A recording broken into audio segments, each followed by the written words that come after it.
অনেক আপনি নিশ্চয়ই শুনতে পাচ্ছেন আমাকে। ধানমন্ডি 32-এ আপনি যেমনটি বলছিলেন একটু আগেও যে প্রতি মুহূর্তে আসলে পরিস্থিতি পরিবর্তিত হচ্ছে, উত্তপ্ত হয়ে উঠছে, এখন কি অবস্থা সেখানে? তিতুমির, যেমনটা আপনি বলেছেন আসলে তার শতভাগই আসলে সত্য। পরিস্থিতি বেশ উত্তপ্ত এবং এই মুহূর্তে আমরা যেখানে দাঁড়িয়ে আছি অর্থাৎ ধানমন্ডি 32, সেই জায়গাটিতেও বুলডোজার নিয়ে এসে ভেঙে ফেলা হচ্ছে ধানমন্ডি 32-এর যে শেখ মুজিবের বাড়ি, সেই বাড়িটি। এবং এখানে যারা বিক্ষুব্ধ জনতা তারা সবাই বলছেন যে হাদির ওপরে হামলা করা অর্থাৎ যে গণবিপ্লব, সে গণবিপ্লবের ওপরে হামলা করা এবং হাদির এই হত্যাকাণ্ডকে যতদিন পর্যন্ত এই হত্যাকারীদের বিচারের সম্মুখীন করা না হবে, অর্থাৎ তাদেরকে যতদিন পর্যন্ত ভারত থেকে ফিরিয়ে আনা না হবে ততদিন পর্যন্ত আসলে তারা শান্ত হবেন না। এবং এই যে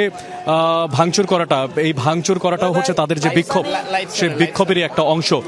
তবে আর একটু জানিয়ে রাখতে চাই, আসলে ঠিক রাত 12টার কিছুটা সময় আগে থেকেই তারা এই জায়গাতে অবস্থান শুরু করেন এবং তারা সেখানে বুলডোজার নিয়ে আসেন এবং বুলডোজার যিনি চালক তার নিরাপত্তার স্বার্থের কথা বিবেচনা করে তারা বিভিন্ন ধরনের পদক্ষেপ নেন এবং এর পরবর্তীতে তারা ভাঙচুর করেন। এই মুহূর্তে ঠিক ফ্রেমে যেমনটা দেখা যাচ্ছে, সামনের যে রেলিংয়ের অংশটি, সেই অংশটি ভেঙে গুড়িয়ে দেওয়া হয়েছে এবং পাটাতনের ঠিক ওপরের যে অংশ, সে অংশটিকেও ভাঙার চেষ্টা করা হয়েছে এবং এই যে ভবনটা, যে তৃতীয় তলার যে ভবনটা, তার যে দ্বিতীয় তলার যেই পাটাতন, সে পাটাতনকেও ভাঙার পাশাপাশি পিলারকেও গুড়িয়ে দেওয়ার চেষ্টা করছেন। নিরাপত্তা কিছু বিষয় তো রয়েছেই, তারা নিজেরাও সেটা নিয়ে আলোচনা করছেন, কিন্তু তাদের যে বিক্ষোভ, তাদের যে চিন্তার বিক্ষোভ, তাদের যে আবেগ, সে আবেগের জায়গা থেকে তারা এই খুনের বিচার চান। বিশেষ করে ওসমান হাদি, যিনি গণ আন্দোলনের অন্যতম প্রতিকৃতদের অন্যতম একজন, তার যে হত্যা, সে হত্যা তারা কোনোভাবে মেনে নিতে পারছেন না, তারা কোনোভাবে মানতে পারছেন না এবং শেষ পর্যন্ত এই যে না মানতে, সেটা একটু আমরা দেখাতে চাই। এই মুহূর্তে একটা অগ্নিকাণ্ডেরও কিন্তু এই ধানমন্ডি 32-এর যেই পরিত্যক্ত ভবন, সেই জায়গা থেকে কিন্তু দেখা যাচ্ছে ছোট আগুনের যে স্ফুলিঙ্গ, সেই স্ফুলিঙ্গ কিন্তু দেখা যাচ্ছে এই মুহূর্তে এই জায়গা থেকে। অর্থাৎ যেই এই জায়গার যে ধ্বংসস্তূপের যে জায়গাটি, সেই জায়গাটি আসলে বারে বারে তারা চেষ্টা করছেন একেবারে ভেঙে ধূলিসাৎ করে দেওয়ার জন্য, গুড়িয়ে দেওয়ার জন্য এবং সবাই চিৎকার করছেন ইনকিলাব জিন্দাবাদ বলে এবং আমি কে তুমি কে, হাদি হাদি, এ ধরনের নানা ধরনের যে স্লোগান, সেই স্লোগান তারা বলছেন। আমরা একজনকে দেখছিলাম বাইরে ঠিক একটা কোনায় বসে, তিনি কান্না করছিলেন। তিনি বলছিলেন যে এমন একটা হত্যা তারা মেনে নিতে পারছেন না। তারা চান না যে বাংলাদেশের যে স্বাধীনচেতা মানুষেরা, যারা গণবিপ্লবের সঙ্গে জড়িত ছিল,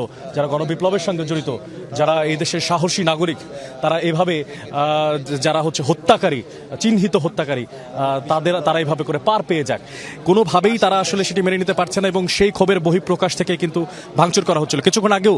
ঠিক যখন আমি আপনার সঙ্গে যুক্ত হচ্ছিলাম তিতুমির, তখনও কিন্তু ভাঙচুর হচ্ছিল, কিন্তু এই মুহূর্তে তারা কিছুটা আবার বিরতি দিয়েছে। তারা আবারও কিছুটা সময় বিরতি নিয়ে আবারও বলছেন তারা ভাঙচুর করবে এবং আজকে তাদের লক্ষ্য মূলত এই যে এই ভবনের চিহ্নটুকু তারা চাচ্ছেন না রেখে দিতে এবং নানা ধরনের কথা তারা বলছেন এবং যে কিছুক্ষণ আগেও বলছিলাম নিরাপত্তার যে বিষয়টি, সেই বিষয়টির কথা তারা মাথায় রাখছিলেন। যারা ভাঙছেন, যারা আসছেন, তাদের নিরাপত্তার কথা মাথায় রেখেও তারা কিন্তু বারবার করে বলছেন যাতে করে এই যে ভাঙচুরের যে দৃশ্য, তারা যে বুলডোজার দিয়ে গুড়িয়ে দিচ্ছেন এই যে ভবন ধানমন্ডি 32-এর, সেই জায়গা থেকেও তারা তাদের নিজস্ব নিরাপত্তা নিয়েও কিন্তু কিছুটা শঙ্কিত। তারা বলছেন যে আমাদের নিরাপত্তা আসলে কে নিশ্চিত করবেন এবং সেই নিরাপত্তার জায়গা থেকে, জনমানুষের যে নিরাপত্তার অভাব বোধ, সেই জায়গা থেকে তারা চাচ্ছেন না যে তাদেরকেও আসলে এই যে আমাদের জাতির সামনে তারা যেটা ভেঙে ফেলছে ধানমন্ডি 32 নম্বরের যে বাড়িটি, সেইখানে তাদের যে সম্পৃক্ততা, সেটাও ক্যামেরাতে ধরা না পড়ুক। এছাড়াও আমরা আরেকটু জানাতে চাই যে আসলে এই যে 3 তলার যে ভবন, সে ভবনটি ভাঙার পেছনে যে প্রেক্ষাপট, যেটি আসলে এখন পর্যন্ত আপনার মাধ্যমে আমাদের যারা সহকর্মীরা বিভিন্ন জায়গায় আছেন, বিভিন্ন জায়গায় যারা সংবাদ সংগ্রহ করছেন, বিক্ষোভের চিত্র তুলে ধরছেন, তাদের মাধ্যমে নিশ্চয়ই পেয়েছেন তাদের মাধ্যমে আসলে যে ওসমান হাদির যে 12 তারিখের যে ঘটনা, ঠিক দুপুর 2টা বেজে 20 মিনিটের সময় অনেক আমরা বুঝতে পেরেছি। আমরা আসলে